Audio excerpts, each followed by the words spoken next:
They tell me that I'm never. Halo semua, salam sejahtera Malaysia. Selamat datang ke channel Fels Lifestyle. Terima kasih kerana terus setia dan bersama di dalam channel ini. Tuan-tuan dan puan, sudah pasti sebelum ini kita mendengar ada gesaan terhadap Anwar Ibrahim untuk letak jawatan, untuk menumbangkan Anwar. Bahkan ada gerakan kononnya yang mahu Anwar ditumbangkan. Perhimpunan dilakukan dan banyak lagi. Namun saudara-saudara, sekiranya kita melihat daripada sudut positif, banyak rupanya kebaikan Perdana Menteri Anwar Ibrahim hari ini yang ramai tidak tahu. Dan berkaitan dengan satu pembawaan untuk Anwar ditumbangkan, kali ini bukan gerakan, bukan perhimpunan.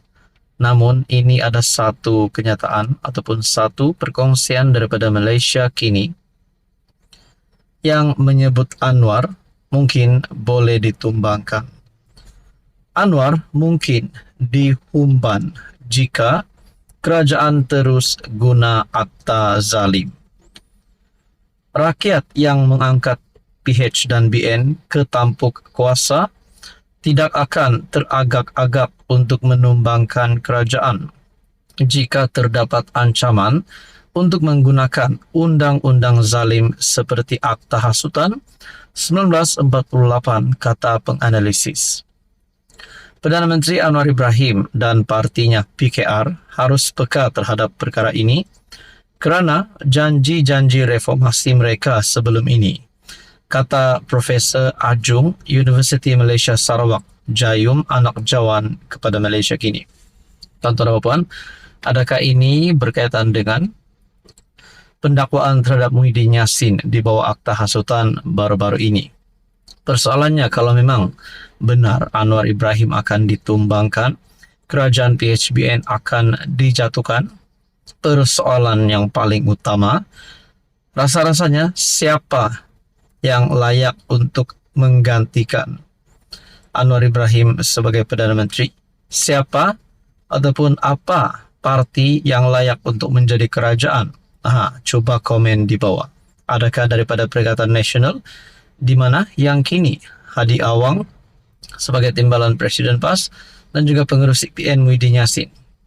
Muhyiddin Yassin sendiri telah terlibat dengan dua pendakwaan berkaitan dengan rasuah Janawi Bawa dan juga berkaitan dengan Akta Hasutan.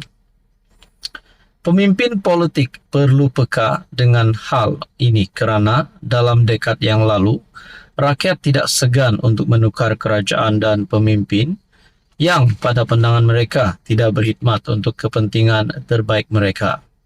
Apabila rakyat bersuara, kerajaan dan pemimpin harus mendengar. Kerana seperti mana mereka, rakyat, meletakkan mereka di dalam kerajaan, mereka juga boleh menyingkirkan mereka melalui proses demokratik yang sama menurut profesor tersebut. Akta Hasutan 1948, Undang-Undang Era Kolonial Kontroversi, menjenayahkan ucapan yang mempunyai kecenderungan menghasut. Antara definisi kecenderungan menghasut dalam akta ini termasuk kecenderungan untuk menimbulkan kebencian atau penghinaan terhadap mana-mana raja, kerajaan atau pentadbiran keadilan untuk mempromosikan perasaan tidak senang dan permusuhan antara kaum atau kelas yang berbeza dan untuk mempersoalkan sebarang keistimewaan yang diperuntukkan untuk orang Melayu, pribumi dan kerabat diraja. Saudara-saudara, berkaitan dengan ini, adakah anda mempunyai komen? Dikatakan Anwar mungkin dihumban jika kerajaan terus guna akta zalim. Apa komen anda? Halo semua, salam sejahtera Malaysia, tuan-tuan dan puan yang amat dihormati. Terima kasih kerana terus setia dan bersama di dalam channel ini. Baru-baru ini kita dikejutkan dengan satu laporan polis yang dibuat oleh Parti Bersatu ataupun Pemuda Bersatu terhadap Zahid Hamidi, yaitu timbalan Perdana Menteri hari ini, yang juga Presiden UMNO dan pengerusi Barisan Nasional. Akhirnya, kepimpinan PAS telah membuat satu kenyataan yang mungkin memerangkap diri sendiri.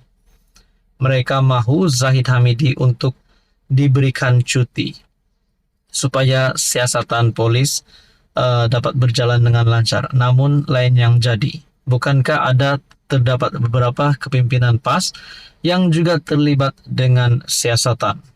Nah, saudara-saudara yang amat dihormati, akhirnya Dr. Akmal dalam satu kenyataan melalui Malaysia Kini. Dr. Akmal soal PAS, tak nak minta MB Kedah, Perlis dicutikan juga ke. Tuan Ibrahim telah membuat kenyataan agar Zahid Hamidi diberikan cuti. Namun bagaimana pula dengan Menteri Besar Kedah dan Menteri Besar Polis yang juga terlibat dengan siasatan? Pemuda UMNO mahu PAS menjawab persoalan sama ada MB Kedah Muhammad Sanusi dan MB Perlis Muhammad Syukri Ramli yang terpalit dengan kes mahkamah dan siasatan oleh SPRM perlu dicutikan atau tidak. Nasib Dr. Akmal membuat kenyataan perlu dicutikan atau tidak. Bagaimana pula kalau mereka ini digantung? Jadi itu menjadi persoalannya. Ketuanya Dr. Akmal Saleh melemparkan soalan itu susulan kenyataan timbalan Presiden PAS, Tuan Ibrahim Tuan Man, yang berkata Presiden UMNO Ahmad Zahid Hamidi harus diberikan cuti bagi memberi laluan kepada siasatan bebas terhadap dirinya sehingga selesai. Naktanya pada YB Tuan Ibrahim Tuan Man juga, sebelum minta Datuk Seri Zahid Hamidi dicutikan, tak nak minta MB Kedah dan MB Perlis dicutikan juga ke. Masing-masing pun ada kes yang disiasat dan sedang didakwa di mahkamah, katanya dalam satu hantaran di Facebook. Tuan Ibrahim mengalu-alukan sikap terbuka Zahid berhubung siasatan terbuka susulan laporan polis Pemuda Bersatu yang mendakwa dirinya memperdaya dan mengelirukan yang di Pertuan Agong sebelum ini. Bagaimanapun kata pemimpin PAS itu, tidak mungkin seseorang dapat disiasat sepenuhnya ketika masih memegang jawatan timbalan Perdana Menteri. Katanya, persoalan utama apakah hasil selepas siasatan, sedangkan 47 kes rasuah Zahid sebelum ini juga telah ditarik balik. Mengulas lanjut, Akmal mempertikaikan desakan PAS yang mahu pemimpin kerajaan direhatkan, tetapi tidak kepada pemimpinnya yang juga dalam keadaan yang sama. Berkaitan dengan ini, saya pun nak tanyalah, adakah dengan ini Muhyiddin Yassin, termasuk Sanusi, Menteri Besar Perlis, dan juga Zahid Hamidi ataupun siapapun juga ahli-ahli politik, pemimpin-pemimpin politik yang mempunyai jawatan tinggi tidak kira dalam kerajaan maupun pembangkang perlu direhatkan ataupun mungkin perlu digantung. Berkaitan dengan ini, tuan-tuan dan puan, adakah PAS sebenarnya telah memerangkap diri sendiri? Akhirnya Dr. Akmal Saleh pula membuat kenyataan tak nak minta MB Kedah dan MB Perlis dicutikan juga ke terhadap Tuan Ibrahim. Saudara-saudara, apa komen Anda?